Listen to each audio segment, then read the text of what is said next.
खरं अगदी कोर्टानं कडक शब्दात खरं तर अजित सांगितलं होतं मुंबई शहर आम्हाला सामान्य हवंय। मात्र आपण जर बघितलं तर मनोज जरांगे पाटील काही वेळापूर्वी जे बोलत होते तेव्हा ते म्हणाले की आंदोलनावरती आम्ही ठाम आहोत, आरक्षण घेतल्याशिवाय आझाद मैदान सोडणार नाही, कुठलाही कार्यकर्ता मुंबई सोडणार नाही, असं मनोज जरांगेंनी सुद्धा अजित सांगितलेलं होतं।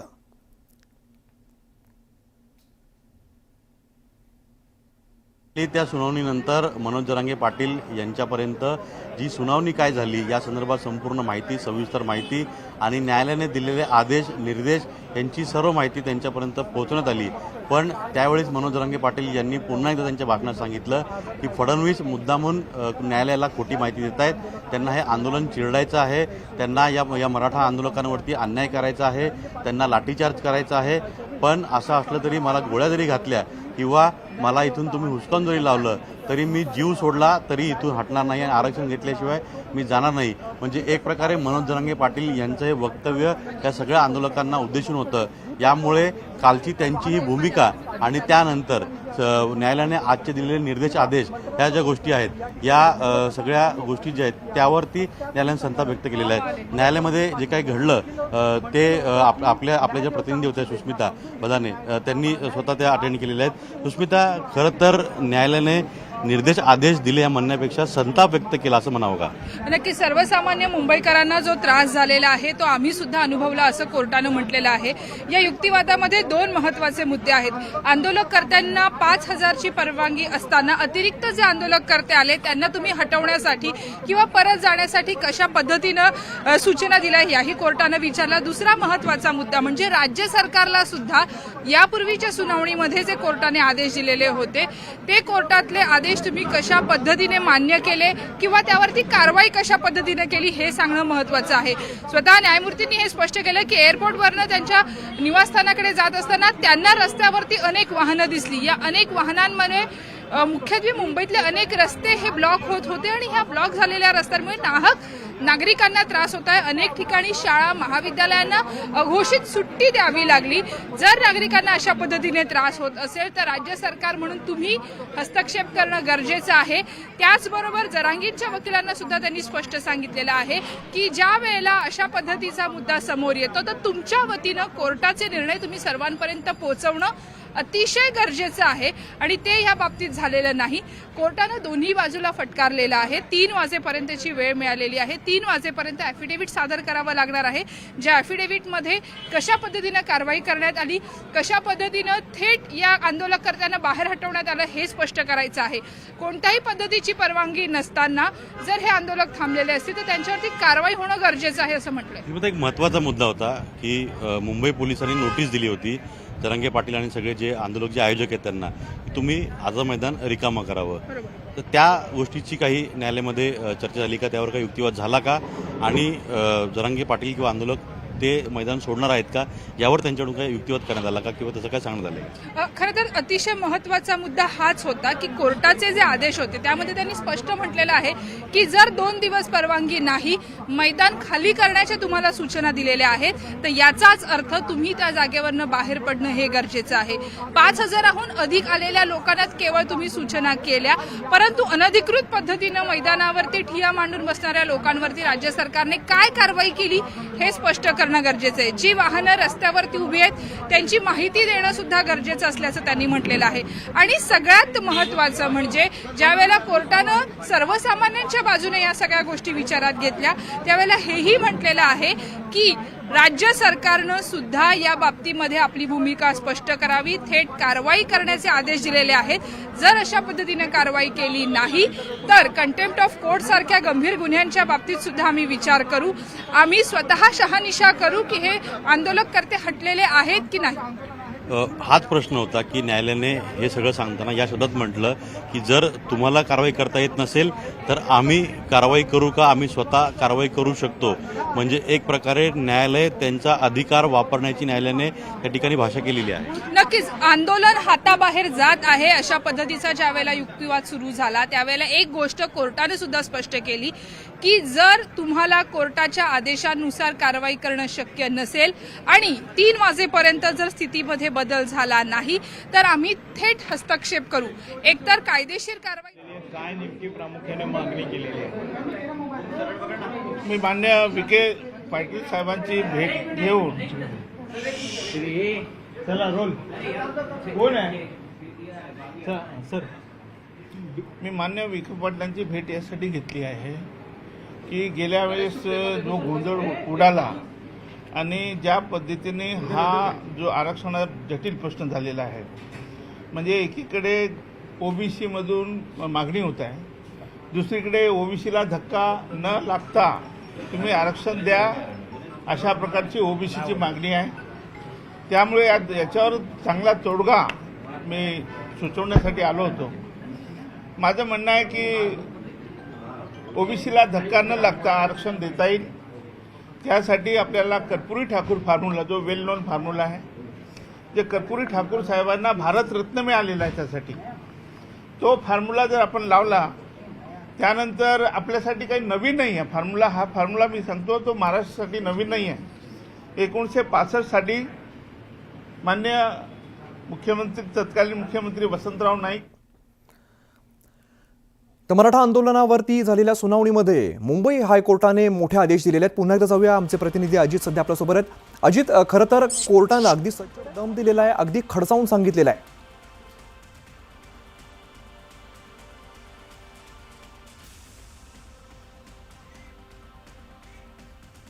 तर आपण बघतो आंदोलकांना हटवून ॲफिडेव्हिट द्या असे आदेश सतीश माने शिंदे यांना कोर्टानं आदेश दिलेले आहेत.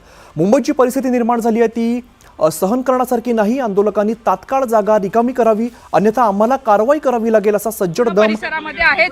कोर्टानं कडक आदेश दिलेले आहेत. 50,000हून अधिक लोक इकडे आलेले आहेत. लाखांच्या संख्येनं वाहनं मुंबईत आलेली आहेत. त्याच्यावरती थेट कारवाई करण्याचे आदेश कोर्टाने दिले. परंतु जोपर्यंत आम्हाला मनोजदादा जरांगे पाटील आदेश देत नाहीत तोपर्यंत आम्ही ही मुंबई सोडणार नाहीत. जरी कोर्टानं 3 वाजताचा जो काही टाइम दिलेला आहे आणि जो 3 वाजेपर्यंत जोपर्यंत कोर्टाचा निर्णय काय आहे आम्हाला कळत नाही तोपर्यंत एकही मराठा आंदोलक ही मुंबई सोडणार नाही. मनोजदादांनी गेली 4 दिवसापासून 5 दिवसापासून या ठिकाणी आमरण उपोषण त्यांचं चालू आहे, परंतु अद्यापपर्यंत या सरकारने कुठलंही मराठ्यांचं एकही मागणी मान्य केलेली नाही. आणि जोपर्यंत मराठ्यांची मागणी पूर्ण होत नाही, आरक्षण आम्हाला मिळत नाही तोपर्यंत एकही मराठा ही मुंबई सोडणार नाही. एक मराठा, एक मराठा. खरं तर आपण बघतोय हे मराठा बांधव कोर्टाच्या बाहेर आहेत. कोर्टानं हेही म्हटलेलं आहे की ज्या वेळेला यापूर्वी आदेश देण्यात आले, तुम्हाला परवानगी नव्हती तरी सुद्धा तुम्ही 2 दिवस मैदानात होता. नाही, जेव्हा मनोजदादा जरांगे पाटील हे मुंबईला त्यांच्या आरक्षणाची 29 तारीख ही 4 महिन्यापूर्वी ठरलेली होती आणि याचं सरकारला संपूर्ण ह्या आरक्षणाबद्दल आंदोलनाबद्दल संपूर्ण माहिती होती. असं असताना देखील या सरकारनं आलेल्या आंदोलकांची कुठलीही खाण्यापिण्याची राहण्याची कसलीही व्यवस्था केली नाही. उलट सरकारने असे आदेश दिले की सर्व मुंबईतील दुकानं, पानटपऱ्या, चहाचे हॉटेल हे बंद केलेले आहेत आणि माझ्या मराठा आंदोलकाचे या मुंबईमध्ये हाल झालेले आहेत. परंतु ही बातमी जशी वाऱ्यासारखी संपूर्ण महाराष्ट्रामध्ये पोहोचली आणि महाराष्ट्रातून घराघरातून संपूर्ण खेड्यावाड्या तांड्यातून संपूर्ण मराठा आंदोलकांसाठी या ठिकाणी अन्न आणि शिदोरी आलेली आहे. आज इतकी शिदोरी मुंबईत आलेली आहे की पूर्ण मुंबई देखील जीवशक्ती असा आमचा मराठा बांधव शेतकरी कुटुंब ही ज्याच्यावरती ही मुंबई चालते, मुंबई आमचीच आहे आणि मराठ्यांचीच मुंबई आहे. त्यामुळं आम्ही आरक्षण घेतल्याशिवाय या मुंबईतून एकही आंदोलक हलणार नाही. जोपर्यंत मनोजदादा जरांगे आम्हाला आदेश देत नाहीत तोपर्यंत एकही कार्यकर्ता, एकही आंदोलक या मुंबईच्या बाहेर जाणार नाही. कोर्टाचे आदेश अतिशय कडक आहेत, महत्वाचे आहेत. 3 वाजेपर्यंत राज्य सरकारनं आपली ॲफिडेव्हिट सादर करायला लावले आहेत ना. आता आमचे वकील साहेब आहेत, मनोज दादा जे निर्णय घेतील ते मान्य करू आम्ही. कोर्टाच्या आदेशाचे पालन करायला आम्ही सर्व आंदोलक तयार आहेत. आम्ही कोर्टाच्या आदेशाच्या पुढे जाणार नाहीत.